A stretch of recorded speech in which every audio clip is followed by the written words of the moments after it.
बदले छाए ने आके वेख ठोला पर हुण लाहौर चों आए होए ने वाह जी वाह अंब विकण लाहौर आया अंब विकण लाहौर आया नोटां दी यारी ए हुण इंज दा दौरा आया। अस्सलाम वालेकुम मेरे अजीज़ों कारब मेरे अजीज़ों मैं फ़ी प्यारे पाकिस्तान के प्यारे शहर नवाकोट को से नवाकोट जो है ये शरकपुर शरीफ के पास एक इलाका है और ये बिल्कुल वो वाली लुक है जो हमारे पंजाब की सरसब्ज़ व शादाब खेतों की होती है। और ये देखें पीछे ख़वातीन और मर्द काम भी कर रहे हैं और बड़ा ख़ूबसूरत इलाका है, बड़ा पुरसकून इलाका है।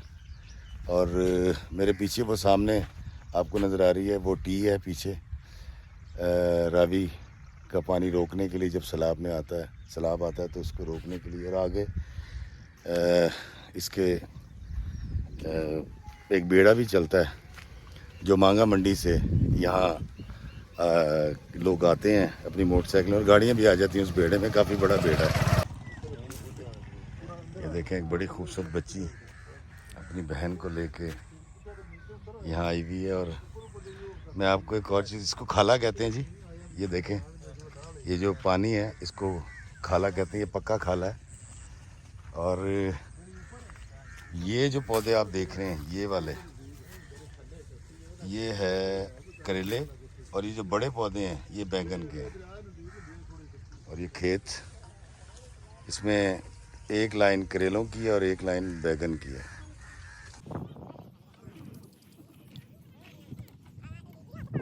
दोस्तों ये मनाजिर अब शहरों में दस्तयाब नहीं है। इन मनाजिर को देखने के लिए आपको इसी तरह अंदरून पंजाब जाना पड़ता है। मुतमईन लोग शरकपुर शरीफ के पास मंडी फैज़ाबाद।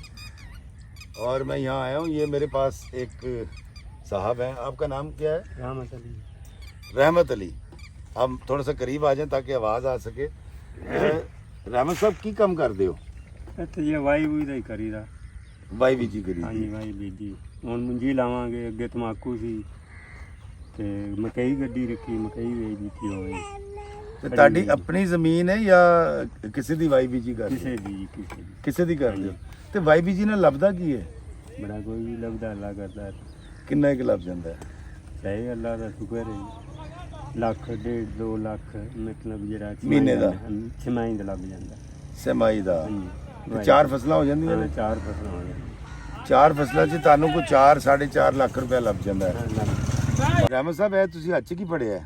ਦਾਤਰੀ ਪੱਠੇ ਵੱਢਣ ਵਾਸਤੇ ਡੰਗਰਾਂ ਨੂੰ ਪੱਠੇ ਪਾਉਣ ਵਾਸਤੇ। ਅੱਛਾ ਅੱਛਾ ਅੱਛਾ ਦਾਤਰੀ ਨਾਲ ਫਿਰ ਪੱਠੇ ਵੱਢ ਕੇ ਪਾਈ ਦੇ ਡੰਗਰਾਂ ਨੂੰ। ਅੱਛਾ ਮੈਨੂੰ ਇਹ ਦੱਸੋ ਕਿ 5 5.5 ਲੱਖ ਰੁਪਇਆ ਤੁਹਾਨੂੰ ਲੱਭਦਾ ਹੈ ਸਾਲ ਦਾ? ਹਾਂਜੀ ਲੱਭ ਜਾਂਦਾ। ਕੀ ਸਮਝਦੇ ਹੋ ਚੋਖਾ? ਸਹੀ ਆਪਦੇ ਵਾਸਤੇ ਚੋਖਾ ਹੀ ਹੁਣ ਸਮਝਨੇ। ਤੇ ਕਿੰਨੇ ਬੱਚੇ ਕਿੰਨੇ ਨੇ? ਬੱਚੇ 2 ਨੇ। 2 ਨੇ। ਤੇ ਤੁਸੀਂ ਸਮਝਦੇ ਹੋ ਕਿ ਤੁਸੀਂ ਸ਼ੁਕਰ ਅਦਾ ਕਰ ਰਹੇ ਹੋ ਕਿਉਂਕਿ ਰੱਬ ਦਾ ਹੈ ਨਾ?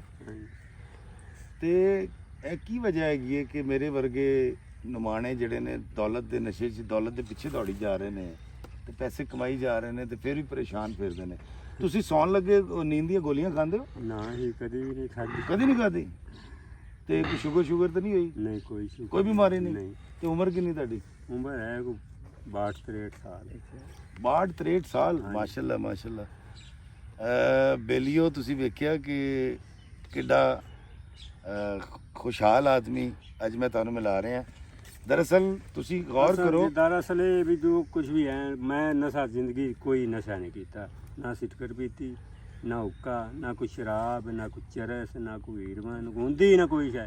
बेली सज्जन बड़े पींदे रहे पर नहीं मैं नहीं पीती। ਅੱਜ ਸੋਣੀ ਨਾਲ ਕਦੀ ਝਗੜਾ ਕੀਤਾ? नहीं पक्की गल है? नहीं कभी नहीं। ਆਏ ਕਮਾਲ ਹੋ ਗਿਆ। ਜ਼ਿੰਦਗੀ ਦੀ ਖਾਹਿਸ਼ ਕੀ ਹੈ? जिंदगी ख्वाहिश है भी अल्लाह करावे तो उम्रा हो जाए। ਉਮਰ ਹੋ ਜਾਏ। हाँ जी। ਅੱਛਾ ਰੱਬ ਦੇ ਘਰ ਜਾਣ ਦਾ ਸ਼ੌਕ?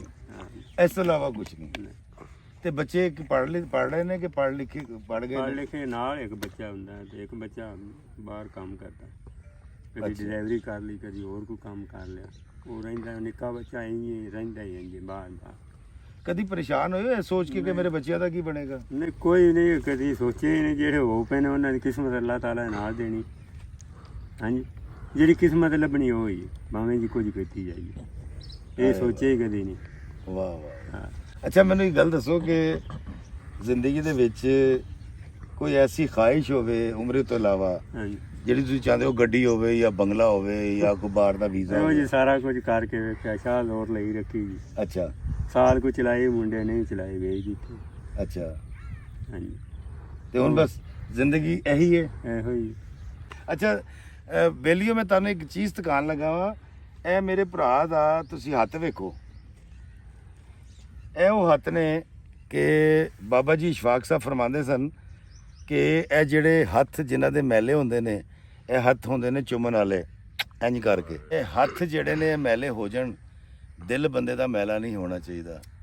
ਤੇ ਅੱਜ ਮੈਂ ਤੁਹਾਨੂੰ ਇੱਕ ਉਸ ਪਾਕਿਸਤਾਨੀ ਨਾਲ ਮੁਲਾਕਾਤ ਕਰਾਈ ਹੈ ਜਿਹੜਾ ਸੱਚੀ ਮੁੱਚੀ ਇਸ ਧਰਤੀ ਦਾ ਮਾਲਕ ਹੈ, ਇਸ ਧਰਤੀ ਦਾ ਵਸਨੀਕ ਹੈ, ਇਸ ਧਰਤੀ ਤੇ ਆਪਣੇ ਹੋਣ ਦਾ ਸਬੂਤ ਦਿੰਦਾ ਹੈ। ਤੇ ਸ਼ਾਇਦ ਇਸ ਤਰ੍ਹਾਂ ਦੇ ਦਰਵੇਸ਼ ਬੰਦੇ ਨੂੰ ਇਸ ਚੀਜ਼ ਦਾ ਅਹਿਸਾਸ ਵੀ ਨਾ ਹੁੰਦਾ ਹੋਵੇ ਕਿ ਕਿਹਦੀ ਹਕੂਮਤ ਹੈ ਕਿਹਦੀ ਨਹੀਂ, ਜ਼ਰੇ ਮੁਬਾਦਲਾ ਕਿਹਨੂੰ ਕਹਿੰਦੇ ਨੇ ਤੇ ਬਾਹਰ ਦੀ ਦੁਨੀਆ 'ਚ ਕੀ ਹੋ ਰਿਹਾ ਹੈ। ਲੇਕਿਨ ਇਹ ਉਹ ਲੋਕ ਨੇ ਜਿਹੜੇ ਵਾਈ ਬਿਜੀ ਕਰਦੇ ਨੇ, ਜਿਹਨੂੰ ਅਸੀਂ ਉਰਫੇ ਆਮ 'ਚ ਵਾਲੇਕੁਮ ਅਸਲਾਮ, ਜਿਹਨਾਂ ਨੂੰ ਅਸੀਂ ਕਿਸਾਨ ਆਖੀਦਾ ਹੈ, ਜਿਹੜੇ ਸਾਡੇ ਲਈ ਮੂੰਜੀ ਉਗਾਉਂਦੇ ਨੇ, ਜਿਹੜੇ ਸਾਡੇ ਲਈ ਫਸਲਾਂ ਉਗਾਉਂਦੇ ਨੇ, ਗੰਦਮ ਉਗਾਉਂਦੇ ਨੇ। ਤੇ ਅਸੀਂ ਮੇਰੇ ਵਰਗਿਆਂ ਨੇ ਕਦੀ ਵੀ ਇਹ ਨਹੀਂ ਕੀਤਾ ਕਿ ਇਸ ਥਾਂ ਤੇ ਆਵੇ ਇੰਨੀ ਦੂਰ ਇਲਾਕਿਆਂ ਦੇ ਵਿੱਚ ਤੇ ਇਹੋ ਜਿਹੇ ਦਰਵੇਸ਼ਾਂ ਦਾ ਸ਼ੁਕਰੀਆ ਅਦਾ ਕਰੇ ਕਿ ਤੁਸੀਂ, ਤੁਹਾਡੇ ਵੱਡੇ, ਉਹਨਾਂ ਦੇ ਵੱਡੇ, ਉਹਨਾਂ ਦੇ ਵੱਡੇ, ਉਹਨਾਂ ਦੇ ਲਗੜਦਾਦੇ ਸਾਡੇ ਸਾਰਿਆਂ ਲਈ, ਸ਼ਹਿਰਦਾਰਾਂ ਲਈ ਫਸਲਾਂ ਉਗਾਉਂਦੇ ਰਹੇ ਨੇ, ਜਿਹੜੇ ਅਸੀਂ ਪੈਸੇ ਦੇ ਕੇ ਲੈ ਆਉਂਦੇ ਹਾਂ। ਲੇਕਿਨ ਕਦੀ ਗੰਦਮ ਖਰੀਦਦੇ ਹਾਂ, ਚੌਲ ਖਰੀਦਦੇ ਹਾਂ ਜਾਂ ਕੋਈ ਸਬਜ਼ੀ ਖਰੀਦਦੇ ਹਾਂ, ਅਸੀਂ ਕਦੀ ਸੋਚਿਆ ਕਿ ਉਹਨਾਂ ਨੂੰ ਉਗਾਉਣ ਵਾਲਾ ਇਹ ਦਰਵੇਸ਼ ਜਿਹਦੇ ਕੱਪੜੇ ਤੇ ਮੈਲੇ ਨੇ, ਜਿਹਦੇ ਹੱਥ ਤੇ ਮੈਲੇ ਨੇ, ਲੇਕਿਨ ਉਹ ਦਿਲ ਦਾ ਬੜਾ ਸਾਫ਼ ਹੈ, ਦਿਲ ਦਾ ਬੜਾ ਸੱਚਾ ਹੈ। ਲੈ ਉਹ ਬਾਬਾ ਜੀ ਇਸ਼ਫਾਕ ਸਾਹਿਬ ਆਂਦੇ ਸਨ ਕਿ ਸਾਹਿਬ ਹਾਲ ਰਹਿਣਾ ਚਾਹੀਦਾ ਬੰਦੇ ਨੂੰ। ਮੈਂ ਸਾਰੀ ਹਯਾਤੀ ਸੋਚਦਾ ਰਿਹਾ ਕਿ ਬਾਬਾ ਜੀ ਇਹ ਕਹਿੰਦੇ ਨੇ ਸਾਹਿਬ ਹਾਲ ਰਹੋ। ਸਾਹਿਬ ਹਾਲ ਦਾ ਮਤਲਬ ਹੁੰਦਾ ਹੈ ਕਿ ਅੱਲਾ ਨੇ ਜੋ ਤੁਹਾਨੂੰ ਅਤਾ ਕਰਤਾ ਹੈ ਉਸ ਤੇ ਰਾਜ਼ੀ ਰਹਿਣਾ ਤੇ ਅੱਲਾਹ ਤਾਲਾ ਦੇ ਦਿੱਤੇ ਉੱਤੇ ਸ਼ੁਕਰ ਅਦਾ ਕਰਨਾ ਤੇ ਖੁਸ਼ ਹੋ ਜਾਣਾ। ਫਿਰ ਇੱਕ ਇਸਤਲਾਹ ਜਿਹੜੀ ਇਸਤੇਮਾਲ ਹੁੰਦੀ ਹੈ ਉਹ ਸਫੈਦ ਪੋਸ਼। ਤੇ ਬੇਲੀਓ ਸਜਣੋ, ਮੈਂ ਤੁਹਾਨੂੰ ਅੱਜ ਇੱਕ ਇਹੋ ਜਿਹੇ ਦਰਵੇਸ਼ ਨਾਲ ਮਿਲਾਇਆ ਜਿਹੜਾ ਸਾਹਿਬ ਹਾਲ ਵੀ ਹੈ ਤੇ ਸਫੈਦ ਪੋਸ਼ ਵੀ ਹੈ। ਤੁਸੀਂ ਮੇਰੇ ਵੇਖਣ ਵਾਲਿਆਂ ਨੂੰ ਕੁਝ ਕਹਿਣਾ ਚਾਹੋਗੇ? ਕੀ ਕਹਿਣਾ? ਕੀ ਕੋਈ ਦੁਆ ਦੇ ਦਿਓ, ਕੋਈ ਗੱਲ ਕਰ ਦਿਓ। ਅੱਲਾ ਕਰੇ ਠੀਕ ਹੋ ਯਾਰ। ਕਿਹੜੀ ਹੈ? ਅੱਲਾਹ ਤਾਲਾ ਸਾਰਿਆਂ ਨੂੰ ਠੀਕ ਕਰੇ। ਨਮਾਜ਼ ਪੜੋ। ਹਾਂ, ਬੰਦੇ ਦੀ ਖਿਦਮਤ ਕਿੰਨੀ ਜ਼ਰੂਰੀ ਹੈ? ਬੜੀ ਦੀ ਖਿਦਮਤ ਚਾਹੀਦੀ ਚਾਹੀਦੀ ਹੈ। ਕਰੋ, ਨਿੱਕੇ ਦਾ ਇਤਰਾਮ ਕਰੋ, ਵੱਡੇ ਦਾ ਇਤਰਾਮ ਕਰੋ, ਨਿੱਕੇ ਦਾ ਮੁਹੱਬਤ ਕਰੋ। ਹਾਂਜੀ, ਵੇਖਣ ਇਸੇ ਗੱਲਾਂ 'ਚ ਅੱਲਾਹ ਤਾਲਾ ਰਾਜੀ। ਕੋਈ ਕਾਫੀ, ਕੋਈ ਦੌੜਾ, ਕੋਈ ਯਾਦ ਹੈ? ਨਹੀਂ, ਕਾਫੀ ਦੌੜਾ ਨਹੀਂ। ਵੈਸੇ ਪਸੰਦ ਕੀ ਹੈ? ਕੋਈ ਬਸ ਦਰੂਦ ਸ਼ਰੀਫ ਪੜ੍ਹ ਛੱਡੀ ਦਾ। ਅੱਛਾ, ਸੂਰਜ ਯਾਸੀਨ ਪੜ੍ਹ ਛੱਡੀ ਦੀ ਸਵੇਰੇ। ਵਾਹ ਵਾਹ ਵਾਹ। 5 ਸੂਰਤਾਂ ਪੜ੍ਹ ਛੱਡਿਆ, ਕੁਰਾਨ ਪਾਕ ਦੀ ਤਿਲਾਵਤ ਕੀਤੀ। ਇਹ ਮੈਂ ਰੋਜ਼ਾਨਾ ਦੀ ਗੱਲ ਹੈ। ਬੇਲੀਓ ਤੁਸੀਂ ਤੱਕਿਆ ਕਿ ਇਸ ਦਰਵੇਸ਼ ਨੇ ਮੈਨੂੰ ਲਾਜਵਾਬ ਕਰਤਾ ਹੈ। ਤੇ ਮੇਰੇ ਨਾਲ ਬੜੀ ਵਾਰੀ ਹੁੰਦਾ ਹੈ ਕਿ ਗੱਡੀ ਵੀ ਹੈ, ਸਭ ਕੁਝ ਹੈ, ਬੈੱਡ ਵੀ ਹੈਗਾ, ਏਸੀ ਵੀ ਲੱਗਾ ਤੇ ਨੀਂਦਰ ਨਹੀਂ ਪੈਂਦੀ, ਨੀਂਦਰ ਦੀ ਗੋਲੀਆਂ ਖਾਣੀਆਂ ਪੈਂਦੀਆਂ ਨੇ, ਮੁਸਤਕਬਲ ਦਾ ਫਿਕਰ ਕਰਨਾ ਪੈਂਦਾ ਹੈ। ਆਉਣ ਵਾਲੇ ਵਕਤ ਨੇ ਮੈਨੂੰ ਹਲਕਾਨ ਕੀਤਾ ਹੈ, ਸਾਹ ਨਹੀਂ ਆਉਂਦਾ ਕਿ ਕੱਲ ਕੀ ਹੋਏਗਾ। ਲੇਕਿਨ ਇਹੋ ਜਿਹੇ ਦਰਵੇਸ਼ਾਂ ਨੂੰ ਮਿਲ ਕੇ, ਉਹਨਾਂ ਕੋਲ ਬਹਿ ਕੇ, ਉਹਨਾਂ ਦੀ ਗੱਲਾਂ ਸੁਣ ਕੇ ਤਸੱਲੀ ਹੋ ਜਾਂਦੀ ਹੈ ਤੇ ਬੰਦੇ ਨੂੰ ਸਮਝ ਆਉਂਦੀ ਹੈ ਕਿ ਯਾਰ ਨਹੀਂ, ਹੋਣਾ ਤੇ ਉਹੀ ਹੈ ਜੋ ਰੱਬ ਨੇ ਕਰਨਾ ਹੈ। ਹਾਂਜੀ, ਅੱਜ 'ਚ ਜੀਓ। ਤੇ ਬਾਬਾ ਜੀ ਇਸ਼ਫਾਕ ਸਾਹਿਬ ਕਹਿੰਦੇ ਸਨ ਕਿ ਸਾਹਿਬ ਹਾਲ ਰਹੋ ਤੇ ਅੱਲਾਹ ਤਾਲਾ ਮੈਨੂੰ ਸਾਰਿਆਂ ਨੂੰ ਸਾਹਿਬ ਹਾਲ ਰਹਿਣ ਦੀ ਤੌਫੀਕ ਅਤਾ ਫਰਮਾਏ ਤੇ ਅੱਲਾਹ ਤਾਲਾ ਇਹੋ ਜਿਹੇ ਦਰਵੇਸ਼ਾਂ ਨੂੰ ਹਮੇਸ਼ਾ ਸਲਾਮਤ ਰੱਖੇ ਜਿਹੜੇ ਸਾਡੇ ਪਾਕਿਸਤਾਨ ਦੇ ਮਾਲਕ ਵੀ ਨੇ ਤੇ ਇੱਥੇ ਦੇ ਅਸਲ ਲੋਕ ਨੇ। ਅੱਲਾਹ हमें आसानियाँ अता फरमाए, आसानियाँ तकसीम करने का शरफ अता फरमाए। आमीन। अस्सलाम वालेकुम व रहमतुल्लाहि व बरकातहू। बिस्मिल्लाहिर्रहमानिर्रहीम।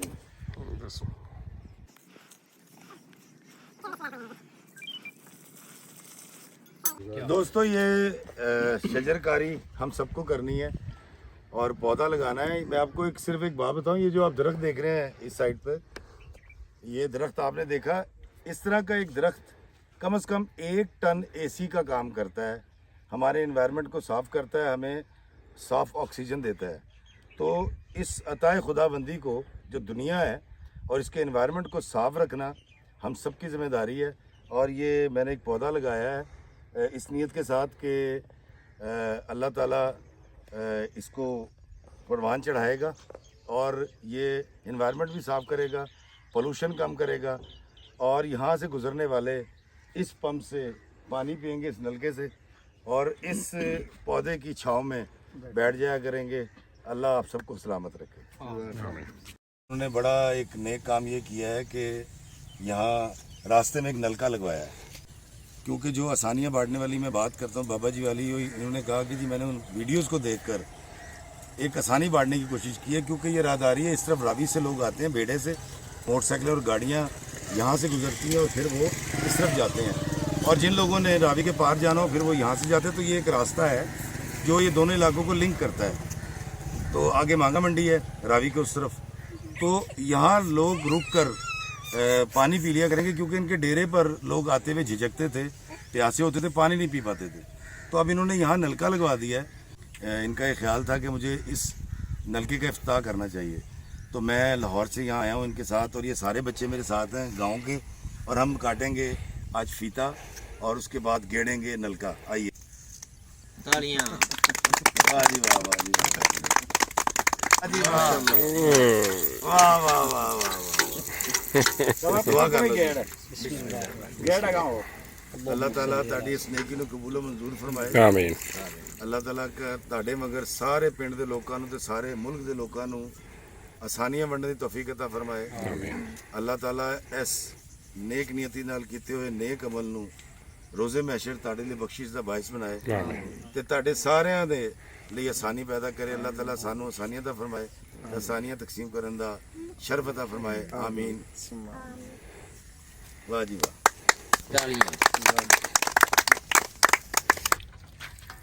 और ये हैं राणा साहब। राणा साहब नलका गेड़े ने